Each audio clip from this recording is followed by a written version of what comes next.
So, ayan guys, panibagong update tayo. Kumakailan nga po ay nag-viral nga itong si Cindy Miranda na sinasabi nga niya na wag sana idamay ang kanilang pelikula dahil nga ito ay ayon sa karamihan nilangaw, kumbaga.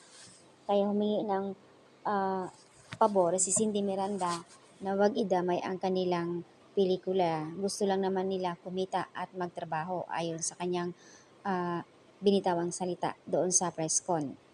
At si Sian Lim naman, nag-trending ang sinabi ni Sian Lim kahapon na humingi ng sorry sa mga fans ng Kim Pao and Kim Chu. Hingil nga dito sa kanyang pelikula uli na nag-flop sa kanyang pangalawang pelikula. Ayun ang sinasabi niya, sorry na po, patawarin niyo po ako.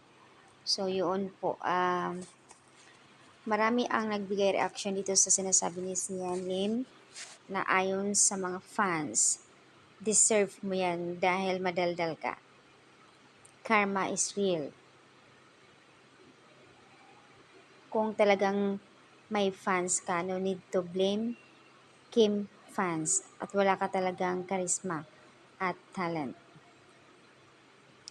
Na kahit lumuhod ka pa, ng sorry pa ulit-ulit, hindi kami manonood ng pelikula mo. Dinadramahan nyo lang ang mga fans para magka para kumita or maibalik sa dati ang mga kinikita nyo sa sinihan. Sorry, bagsak na agad ang pelikula mo.